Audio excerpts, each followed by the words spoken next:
오늘 저에게 주신 말씀은 이사야서 29장 15절에서 24절의 말씀입니다. 이사야 29장 15절에서 24절의 말씀을 저희가 합독하여서 함께 봉독하도록 하겠습니다. 자기의 계획을 여호와께 깊이 숨기려 하는 자들은 화 있을진저. 그들의 일을 어두운 데에서 행하며 이르기를 누가 우리를 보랴, 누가 우리를 알랴 하니 너희의 패역함이 심하도다. 토기장이를 어찌 진흙같이 여기느냐. 지음을 받은 물건이 어찌 자기를 지은 이에게 대하여 이르기를 그가 나를 짓지 아니하였다 하겠으며, 빚음을 받은 물건이 자기를 빚은 이에게 대하여 이르기를 그가 총명이 없다 하겠느냐. 오래지 아니하여 레바논이 기름진 밭으로 변하지 아니하겠으며, 기름진 밭이 숲으로 여겨지지 아니하겠느냐. 그날에 못 듣는 사람이 책의 말을 들을 것이며, 어둡고 캄캄한 데에서 맹인의 눈이 볼 것이며, 겸손한 자에게 여호와로 말미암아 기쁨이 더하겠고, 사람 중 심히 가난한 자가 이스라엘의 거룩하신 이로 말미암아 즐거워하리니, 이는 강포한 자가 소멸되었으며 오만한 자가 그쳤으며 죄악의 기회를 엿보던 자가 다 끊어졌음이라. 그들은 송사로 사람에게 죄를 씌우며 성문에서 판단하는 자를 올무로 잡듯 하며 헛된 일로 의인을 억울하게 하느니라. 그러므로 아브라함을 구속하신 여호와께서 야곱 족속에게 대하여 이같이 말씀하시되 야곱이 이제는 부끄러워하지 아니하겠고 그의 얼굴이 이제는 창백해지지 아니할 것이며, 그의 자손은 내 손이 그 가운데서 행한 것을 볼 때에 내 이름을 거룩하다 하며 야곱의 거룩한 일을 거룩하다 하며 이스라엘의 하나님을 경외할 것이며, 마음이 혼미한 자들도 총망하게 되며 원망하던 자들도 교훈을 받으리라 하셨느니라. 아멘. 네, 오늘 본문은 6화 중 세 번째 화에 대한 내용을 담고 있습니다. 하나님보다 강대국을 더 의지하는 유다 지도자들에게 하시는 하나님의 말씀이며, 하나님께서 강대국을 멸하시는 날에 일어날 그 놀라운 회복과 영적인 깨달음에 대해서 말씀하고 있습니다.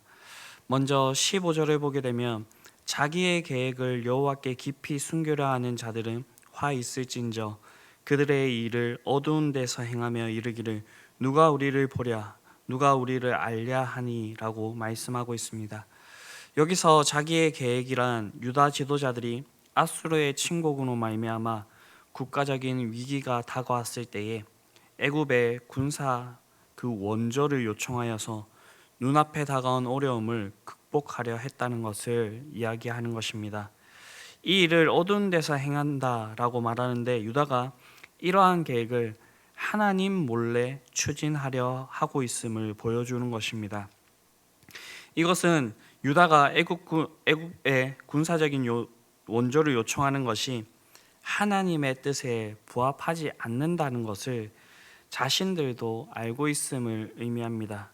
왜냐하면 우리가 함께 살펴보았던 이사야서 그 앞에 9장과 20장에 걸쳐서 이사야가 이미 이 유다 백성들에게 이러한 사실들에 대해서 지적을 하고 책망을 하였기 때문입니다.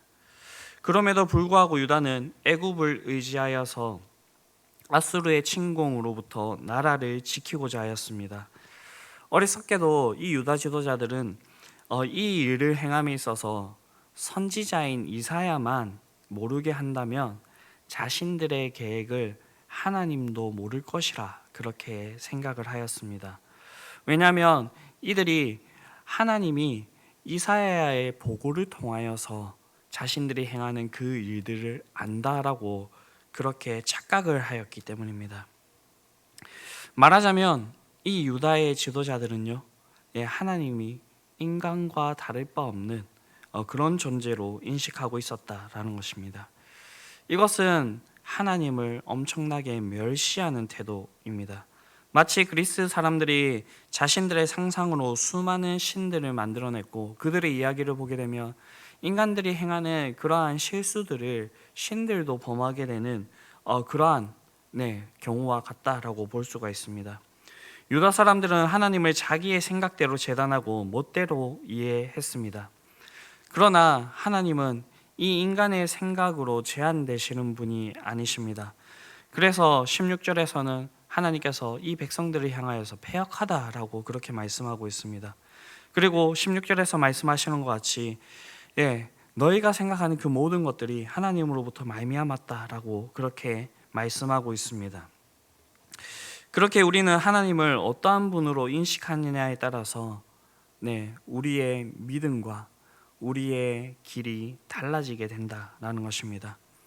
하나님께서 전능자 되심, 전지하심, 무소부재하심, 자비로우심과 긍휼하심, 하나님의 의로우심과 심판하심에 대해서 우리가 알게 될 때에 우리의 신앙도 우리의 삶도 온전해지게 된다라는 것입니다. 그러나 유다 지도자들은 영적인 어두움에 의해서 하나님을 제대로 알지도 못하였고 하나님의 말씀이 주어질 때에 그 말씀을 바르게 받아들이지도 못했습니다. 그들은 하나님의 말씀보다는 자신의 생각과 주관에 따라서 움직이게 되었고 결국에는 저주의 자리, 화해의 자리로 점점 다가가게 됩니다. 그렇습니다. 바른 신앙, 우리의 바른 삶은 바른 하나님의 이해로부터 비롯됩니다. 하나님을 바르게 이해하고 바르게 고백할 때에 우리에게 참된 그 복과 그리고 행복이 임하게 될 것입니다. 그러므로 우리는 하나님 알기에 힘써야 할 것이고 하나님의 말씀이 우리에게 주어질 때에 그 말씀을 온전히 받아들이는 그런 일들이 있어야 될 것입니다. 그렇게 될 때에 우리가 죄악으로부터 떠나게 되며 온전한 삶의 길, 복과 형통의 길, 영광의 길에 우리가 들어서게 될 것이고 그것들을 온전히 누리게 될 것입니다. 이렇게 우리가 먼저 하나님을 온전히 알게 될 때에 하나님께서 우리를 온전케 하시며 하나님의 기쁘신 뜻에 따라 우리를 이끌어 가십니다. 18절을 보게 되면 그날에 못 듣는 사람이 책의 말을 들을 것이며 어둡고 캄캄한 데서 맹인의 눈이 볼 것이며 라고 이렇게 말씀하고 있으며 이어지는 19절을 보게 되면 겸손한 자에게 여호와로 말미암아 기쁨이 더하겠고 사람 중 가난한 자가 이스라엘의 거룩하신 이로 말미암아 즐거워한다라고 말씀하고 있습니다. 이것은 장차 하나님께서 이루실 그 놀라운 일들이 어떻게 구현될 것인가에 대해서 아주 명확하게 얘기해 주고 있는 것입니다. 여기서 우리가 주목해 볼 것은 이사야가 오늘 이 18절과 19절에서 얘기하고 있는 이 사람들은 당시의 관점으로 보았을 때에 지극히 낮은 자들, 천한 자들, 그래서 아무런 기쁨도 행복도 없을 것만 같은 그런 사람들을 가리키고 있다라는 것입니다. 이사야는 이런 자들에게 치료와 기쁨, 행복과 평화가 이루어지며 그들에게 위로와 소망이 임하게 될 것이라 그렇게 이야기를 하고 있습니다. 이 일들은 사람들의 일반적인 상식만 가지고 납득되지 않는 그런 일들일 것입니다. 오늘날 현대과학이 이렇게 많이 발전이 되었는데도 소경이 눈을 보게 되는 것, 그것은 불가능한 일에 가깝습니다. 청각을 잃은 사람이 다시 청각을 찾게 되는 것은 그것도 역시 불가능에 가까운 일입니다.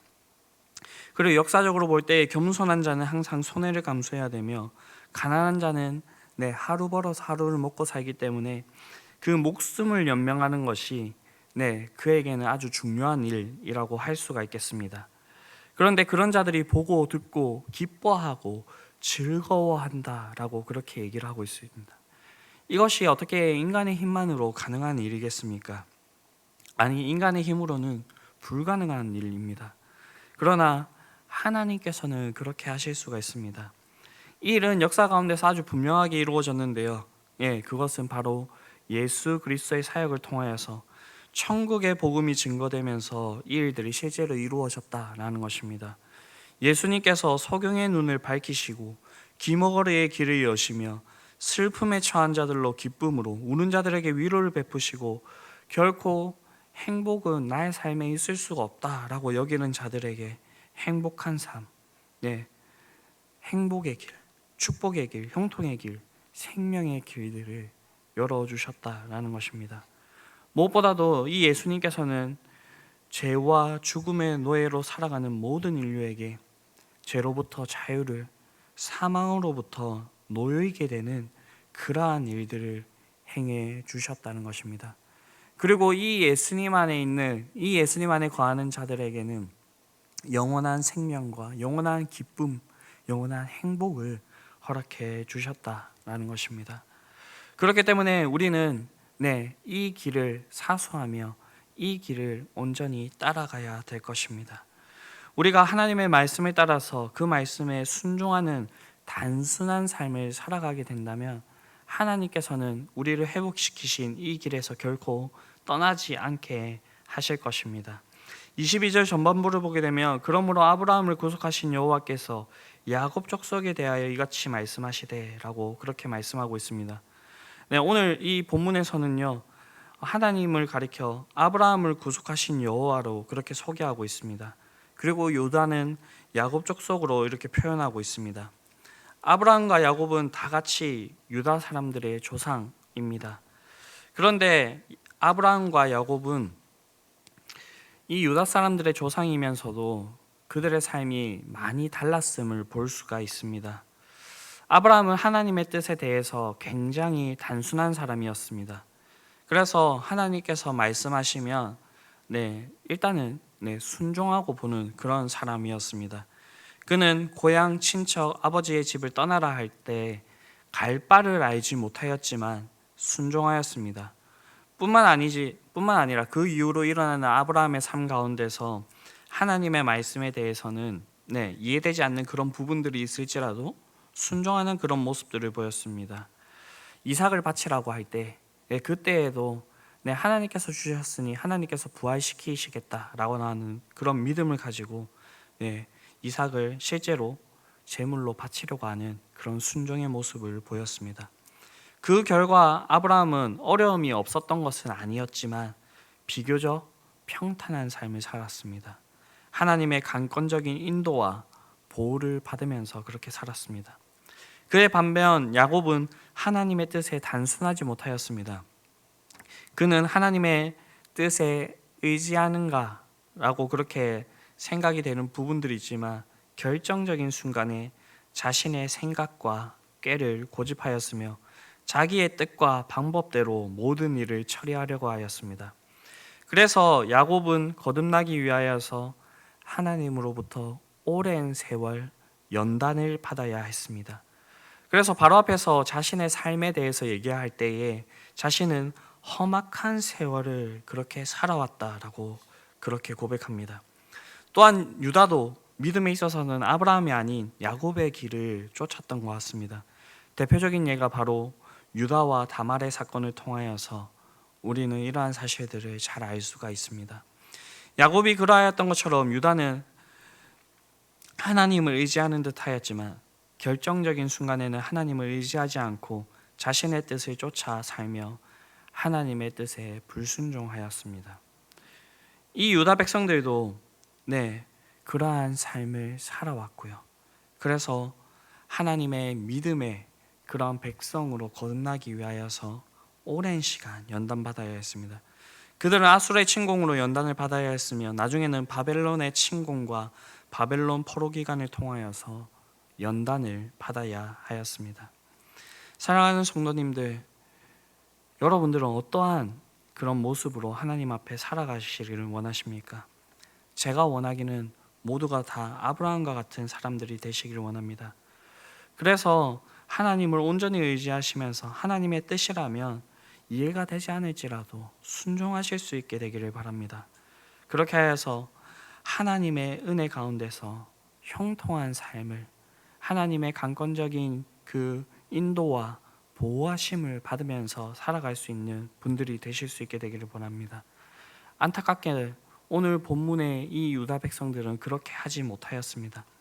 그렇게 해서 결국에는 이들은 아수르에 의해서 고통당하다가 결국에는 바벨론에 의해서 멸망당하게 되고 포로로 끌려가 포로로 살게 되는 그러한 비참한 세월들을 보내게 됩니다. 그러나 하나님께서는 그 가운데 가만히 내버려 두시는 분이 아니십니다. 23절을 보게 되면 그의 자손이 내 손이 그 가운데 행한 것을 볼 때에 내 이름을 거룩하다 하며 야곱의 거룩한 일을 거룩하다 하며 이스라엘의 하나님을 경외할 것이다. 그렇게 얘기를 하고 있습니다. 이 오랜 연단의 시간들을 통하여서 이 백성들이 다시 하나님께로 돌아오며 하나님을 온전히 인정하는 그러한 백성들이 될 것이라 라고 그렇게 말씀하고 있습니다. 우리가 굳이 이 백성들과 같이 이러한 길들을 걷지 않아도 우리는 이러한 말씀들을 들을 때에 우리가 어떠한 길로 가야 될지 우리는 분명히 깨닫게 됩니다. 우리가 깨닫게 되시는 그 길을 따라서 온전히 하나님과 그 하나님께서 제시하신 그 길들로 그렇게 걸어내실 수 있는 저와 여러분들이 될 수 있게 되기를 바랍니다. 그렇게 하여서 우리에게는 연단의 세월이 아니라 하나님께서 우리에게 주신 그 복들을 누리며 형통한 길들을 온전히 걸어가실 수 있는 저와 여러분들이 될 수 있게 되기를 간절히 바랍니다. 기도하겠습니다. 사랑과 은혜가 풍성하신 아버지 하나님, 우리를 죄와 사망으로부터 건져주시고 하나님의 사랑받는 백성으로 삼아주심에 감사를 드립니다. 하나님, 우리가 이 세상을 살아갈 때에 그런 하나님의 은혜와 사랑을 경험한 자들로, 기억하는 자들로 살아가야 되지만 우리의 삶 속에서 여전히 부족한 모습들을 보일 때가 있습니다. 하나님께서 우리에게 주시는 이 말씀들을 통하여서 우리의 자신들을 돌아볼 수 있는 기회가 되게 하여 주시고, 우리가 만약 하나님 앞에서 바르게 살지 못한다면 우리가 돌이켜 하나님께로 돌아갈 수 있게 하여 주시옵소서. 주님께서 제시하시는 그 바른 길을 우리가 걸을 수 있게 하여 주시며, 기회가 있을 때에 우리가 하나님께로 돌이켜 하나님께서 우리에게 제시하시는 그 행복한 길, 형통의 길을 걸을 수 있게 하여 주시옵소서. 그렇게 하여서 우리의 삶이 정말로 하나님을 인정하며 하나님께 영광 돌리게 되는 그러한 삶이 되게 하여 주셔서 우리의 삶을 보는 자들도 우리를 보고 그 길을 함께 걸을 수 있게 하여 주시옵소서. 오늘의 삶 가운데서 이러한 일들이 풍성히 있을 수 있게 되기를 바랍니다. 우리가 기도함으로 하나님께 능력을 받고 힘을 받아서 오늘 우리에게 주신 하루를 온전히 살아내게 하여 주시며 그 삶 마지막에 하나님께 온전히 영광 돌리는 그러한 일들이 있게 하여 주시옵소서. 이 모든 말씀 우리를 구원하신 예수 그리스도의 이름으로 기도드립니다. 아멘.